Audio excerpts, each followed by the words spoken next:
আসসালামু আলাইকুম। রিলিজিয়াস মাইন্ডসেটের এই ভিডিওতে কথা বলবো হাদিস সংগ্রহ, সংরক্ষণ ও শ্রেণীবিন্যাস সম্পর্কিত তুগলকি কাণ্ড কারখানা নিয়ে এবং এর নির্মম বাস্তবতা নিয়ে কথা বলবো পর্যায়ক্রমে।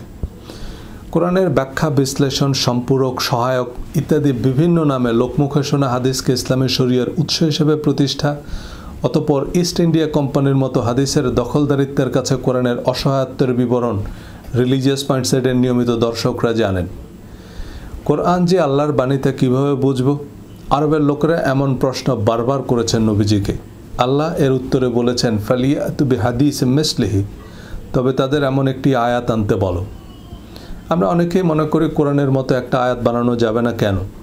কেন যাবে না তা আল্লাহই ভালো জানেন, তবে বানানো যায়নি। গত ১৫০০ বছরে অনেক বৈশ্বিক পরাশক্তি কোরআনে নতুন নির্দেশ যুক্ত করার চেষ্টা করেছেন। ১৫০০ বছরের এই বিশ্ব পরিক্রমায় বিভিন্ন পরাশক্তির আপ্রাণ প্রচেষ্টা সত্ত্বেও আল্লাহর কিতাবের একটি অক্ষর কেউ বদলাতে পারেনি। ইসলামের ভিতরে বাইরে হাজারো দল মত, পক্ষ বিপক্ষ, কেউ কোরআনের একটি শব্দ নিয়ে ভিন্ন মত করেনি। হাদিস কোরআনের মতো ওহী হলে চেঙ্গিস, গজনী, হিটলার, মুসলিনির পক্ষেও একটি জাল হাদিস বানানো সম্ভব হতো না। দেওয়ানবাগি, আরামবাগি যে কারো পক্ষে মন গড়া তাফসির লেখার সাধ্য হতো না।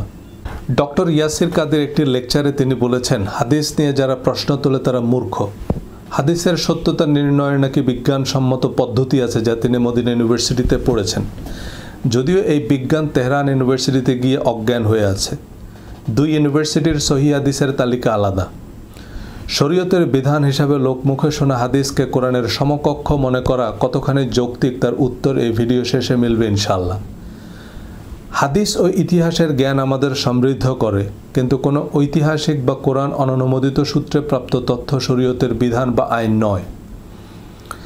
হাদিস সংগ্রহ, সংরক্ষণের সামান্য ধারণা দিই, তাতেই আপনি কিছুটা আন্দাজ করতে পারবেন হাদিস কত প্রকার ও কী কী, আর হাদিসের নামে দিন শেষে কী কী গেলানো হচ্ছে। আমি যে তথ্য দিচ্ছি আপনি আপনার পছন্দের সহায়কের কাছ থেকে ফ্যাক্ট চেক করে নিতে পারেন। এই প্রশ্নগুলোর উত্তর জানার অধিকার আপনার আছে। হাদিস নবীজির জীবদ্দশায় বিক্ষিপ্তভাবে সংরক্ষণ করা হয়, অর্থাৎ যারা নবীজির সাথে সার্বক্ষণিক থাকতেন, তার নবীজিকে যা করতে দেখেছেন বা বলতে শুনেছেন তা বিশেষভাবে মনে রেখেছেন বা কিছু কিছু লিখেও রেখেছেন। আপনি যদি হোয়াইট হাউসে প্রেসিডেন্টের সাথে ডিনারের সুযোগ পান, আপনার এই ঘটনা লিখে রাখতে হবে না, আপনি সারা জীবনে গল্প করে বেড়াবেন। নবীজির বিশিষ্ট সাহাবীরা নবীজির প্রতিটি আচার আচরণ বিশেষভাবে খেয়াল করতেন এবং নবীজি সাল্লাল্লাহু আলাইহি সাল্লাম এর সহচর্যে থাকার অভিজ্ঞতা অন্যদের সাথে শেয়ার করতেন। যাদের অনেক বেশি হাদিস জানা ছিল, তাদের কাছে হাদিসের তালিম নিতে অনেকেই দূর দূরান্ত থেকে আসতেন। কিন্তু নিজেকে নবীজির খুব ঘনিষ্ঠ লোক বোঝাতে অনেকেই বানিয়ে বানিয়ে হাদিস বলা শুরু করে। রাজনৈতিক, অর্থনৈতিক স্বার্থেও নবীজিকে উদ্ধৃত করা হয়। এভাবে নবীজির নামে নানান কথাবার্তা যে যার মতো বলতে থাকে। লোকমুখে লক্ষ লক্ষ হাদিস ঘুরতে থাকে। সর্বপ্রথম ইমাম মালিক হাদিস সংগ্রহ ও সংরক্ষণের সফল ও আনুষ্ঠানিক উদ্যোগ নেন। তিনি মদিনার অধিবাসী ছিলেন। 93 হিজরিতে, অর্থাৎ নবীজির ইন্তেকালের 83 বছর পর জন্ম।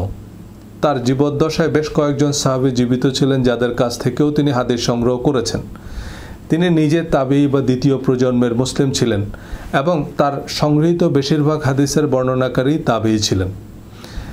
তার সংকলিত হাদিস গ্রন্থ মুয়াত্তা মালিকের ভূমিকায় তিনি লিখেছেন, তিনি প্রায় 1 লক্ষ হাদিস সংগ্রহ করেছেন। এই 1 লক্ষ হাদিস থেকে যাচাই বাছাই করে তিনি 1800 হাদিস মুয়াত্তায় স্থান দিয়েছেন, যার অর্থ হচ্ছে প্রায় 98,000 হাদিস তিনি গার্বেজ করে দিয়েছেন।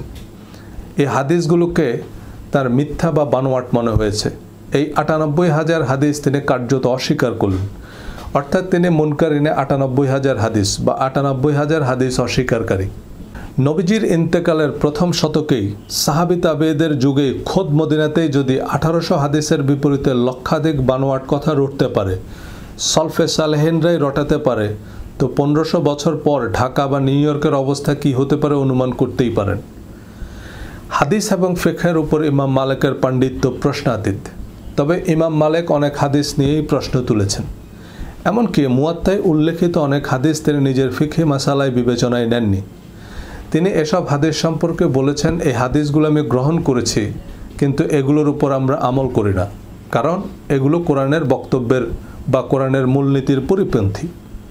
এই হাদিসগুলো আমল না করলে আপনি গ্রহণ করলেন কেন এমন প্রশ্নের জবাবে তিনি বলেন, এই হাদিসগুলো আমি জেনে বুঝেই রিজেক্ট করেছি, এটা বোঝানোর জন্য এই হাদিসগুলো আমি মুয়াত্তায় উল্লেখ করেছি।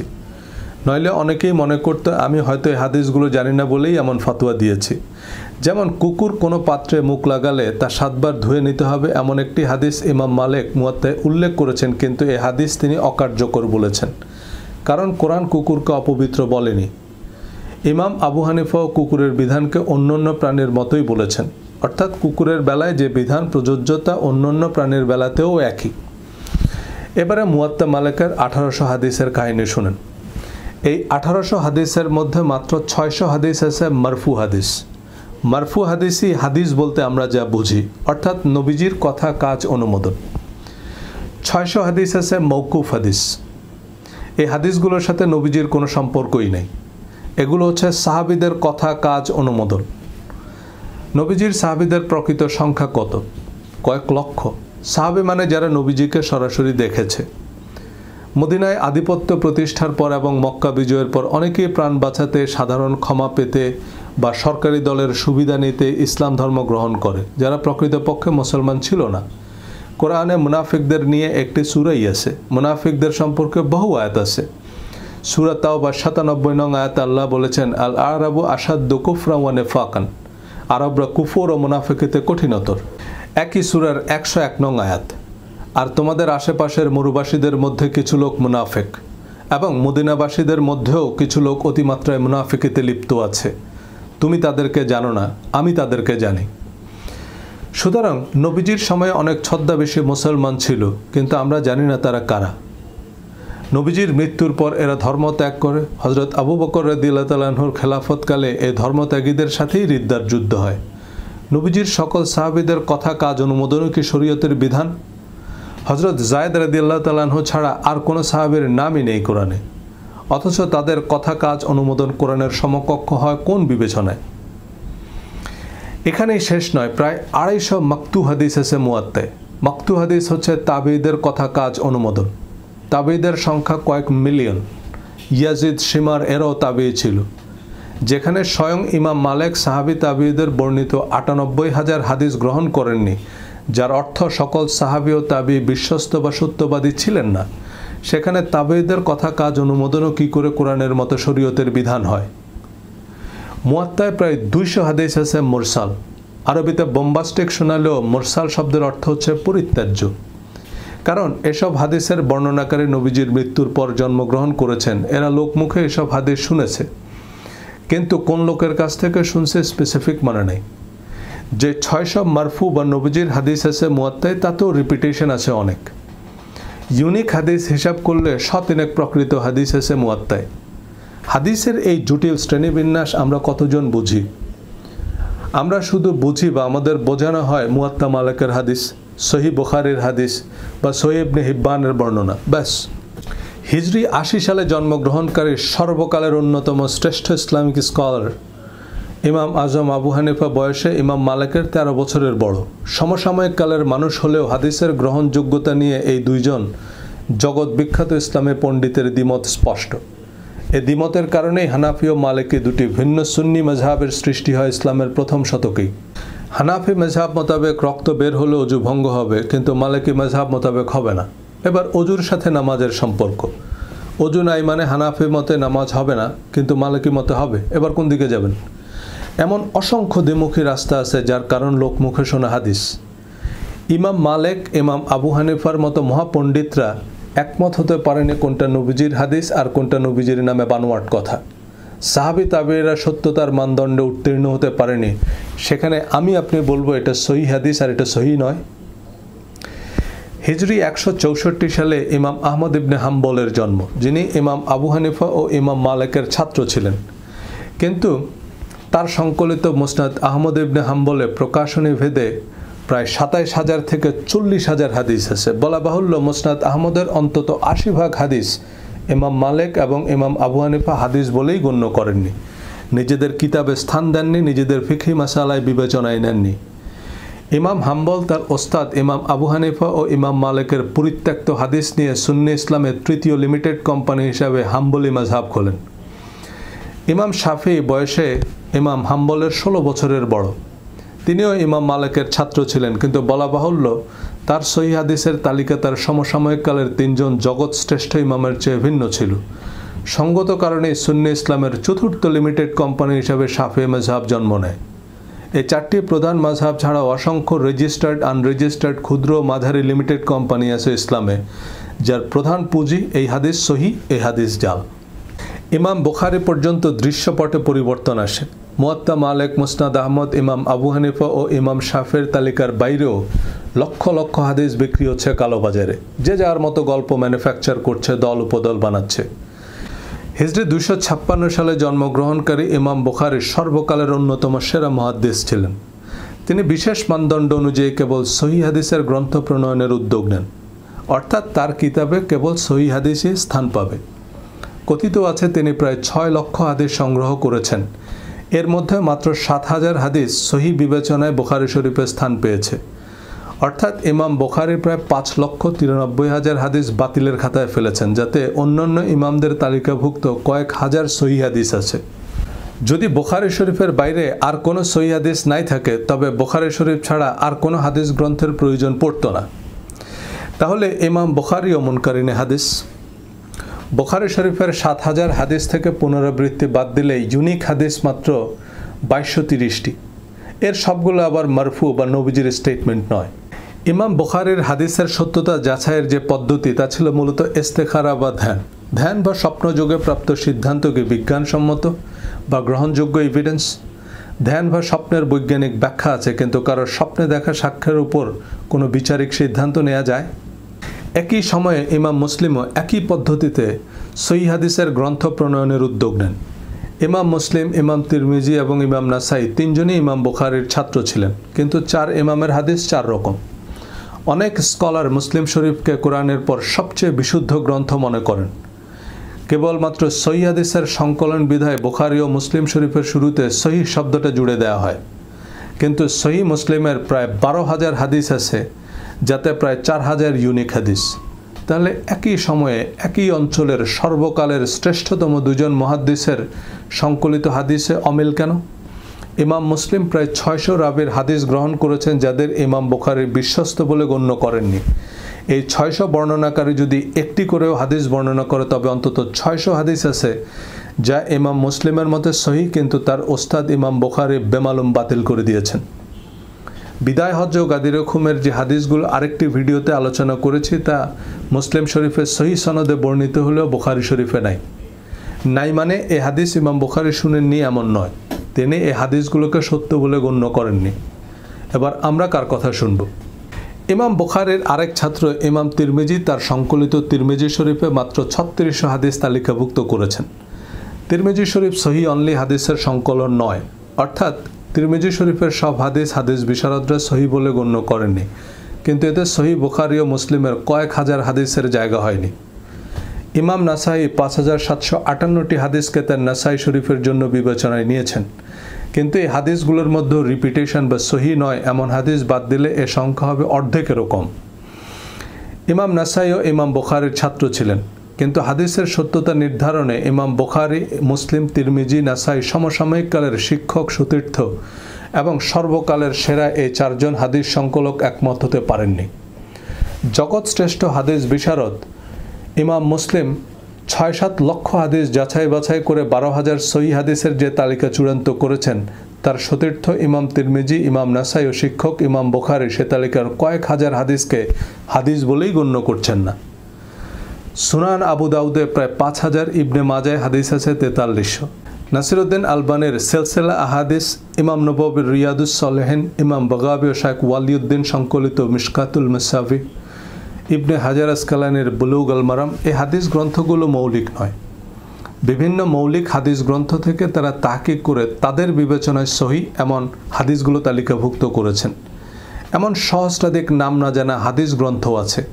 এগুলোতে সহিহ হাদিসকে জাল বানিয়ে তা বেদাত, আবার জাল হাদিসকে হাসান বা মুরসাল বানিয়ে তা আল হাদিস হিসাবে প্রতিষ্ঠার চেষ্টা হয়েছে। এই সহিহ জাল হাদিস শুধু হিজাব, নিকাব, দাড়ি মোছেই শেষ নয়। এই হাদিসেই কত কত সাম্রাজ্যের উত্থান পতন, কত বৃথা রক্তপাত, তার হিসাব নেই। ইবনে তাইমিয়ার অনুমোদিত হাদিস ও মতাদর্শের ভিত্তিতে সালাফি ও জিহাদি ধারার ওহাবি আন্দোলন গড়ে তোলেন মাওলানা মুহাম্মদ ইবনে আব্দুল ওহাব। সৌদি রাজবংশের প্রতিষ্ঠাতা মোহাম্মদ বিন সাউদের সাথে ইবনে ওহাবের ধর্মীয় রাজনৈতিক জোট তৈরি হয়। ব্রিটিশরা ওসমানী খেলাফত উৎখাতের জন্য এই জোটকে আর্থিক ও সামরিক সহায়তা দেয়। মুসলিম খেলাফতের বিরুদ্ধে যুদ্ধে যাওয়ার জন্য শক্তিশালী ফতোয়া লাগবে। ওহাবে মুফতিরা ওসমানী খেলাফতকে শিরক বেদাতে লিপ্ত কাফের মোরতাদ ফতোয়া দেয়, কারণ খেলাফতের সময় সৌদি আরবে সাহাবী তাবি ও সুফি সাধকদের অসংখ্য মাজার ছিল। প্রসিদ্ধ সুন্নি মেজহাবের প্রচলন ছিল। এই মজহাব মানে ওহাবি দর্শন মোতাবেক শিরক আর শিরকের বিরুদ্ধে জিহাদ করতে হবে।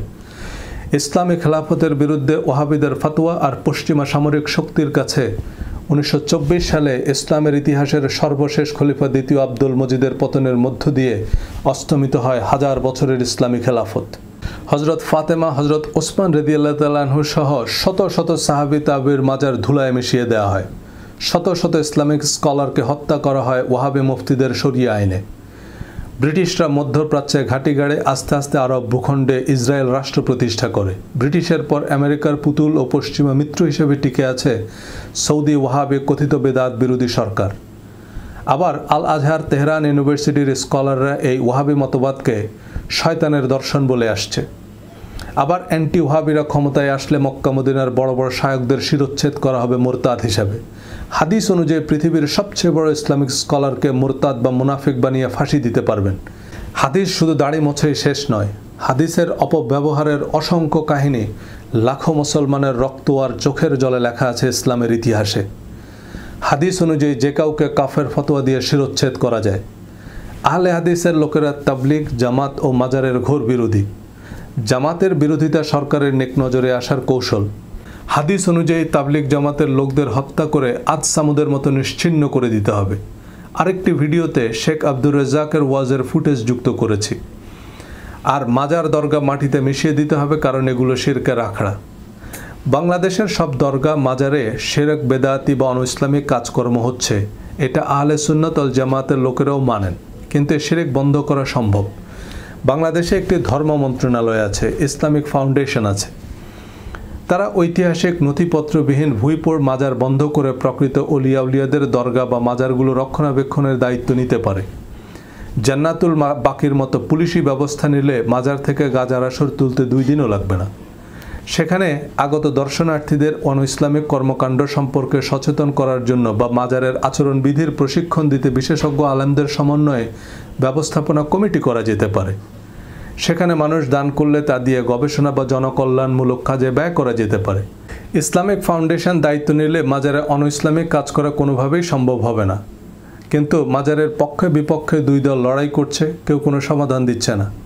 এক দল মাজার মানে শিরক, তাই মাজার তুলে দিতে হবে, আর আরেক দল মাজার রক্ষার্থে জীবন দিবে। না, মাজার তুলে দিলেই শিরক বন্ধ হবে না। এগুলো একান্তই শিশুতোষ কথাবার্তা। শিরক করার জন্য আব্দুল কাদের জিলানির মাজার কোথায় তাও জানার প্রয়োজন নেই। কেউ যদি বিশ্বাস করে যে হজরত জিলানি আজরাইল আলাইহিস সালামকে থাপ্পড় মেরে মৃতকে জীবিত করেছে বা ওযু ছাড়া ওনার নাম নিলে 40টা পশম পড়ে যাবে, তো সে আবু জেহেলের মতোই মুশরিক। এখন আপনি হজরত জিলানির মাজার বন্ধ করতে পারবেন, কিন্তু মানুষের মনে করাকে বন্ধ করবেন কিভাবে? তাবলিগের লোকেরাও অনেক ভালো কাজ করছে, তবে তাবলিগের বড় বড় মুরব্বীরা সাধারণত বড় ইঞ্জিনিয়ার, ডাক্তার, ব্যাংকের ম্যানেজার, গণিতের অধ্যাপক। ধর্ম সম্পর্কে তাদের প্রাতিষ্ঠানিক জ্ঞান নেই। প্রাতিষ্ঠানিক জ্ঞান থাকাটা আবশ্যকও নয়, তবে তারা মূলত ফাজাইল সিরিজের বইয়ের ভিত্তিতে কিছু দোয়া আমল শিখে এবং দিনরাত সেসব আমল করে। তাদের ফাজাইল আমলে কোরআন হাদিসের চেয়ে জনৈক মুরব্বী বুজুর্গদের কথাই বেশি। এখন মুরব্বীদের কথাগুলোকে মুরব্বীদের কথা হিসেবে নিলেই কিন্তু আর কোনো সমস্যা নেই। বাংলাদেশের প্রবীণ শাইখুল হাদিসরা তাবলিগ জামাতের ফাজাইল সিরিজের মতোই 9খানা প্রসিদ্ধ হাদিসের কিতাব পড়ে দাওরায়ে হাদিস পাশ করেন। এরপর 40 বছর বুখারী পড়ান। এই ফাজাইলে আমলের মতো হাদিসকে হাদিস হিসাবে নিলেই সমস্যা নেই। কোরআন বহির্ভূত হাদিস শরিয়া নয়, হতে পারে না। মৌলিক ও সংকলিত হাদিসের প্রকাশনা ভেদেও পার্থক্য আছে। এজন্য হাদিসের রেফারেন্স দেওয়ার সময় প্রকাশনা সংস্থার নামও বলতে হয়। ইসলামিক ফাউন্ডেশন এবং এমদাদিয়া লাইব্রেরির মুসলিম শরীফে গড়মিল আছে, অনুবাদে ভিন্নমত আরও বেশি। অনুবাদকরা নিজেদের মজহাব সংশ্লিষ্ট বিষয়ে অর্থ ঘুরিয়ে দেয়।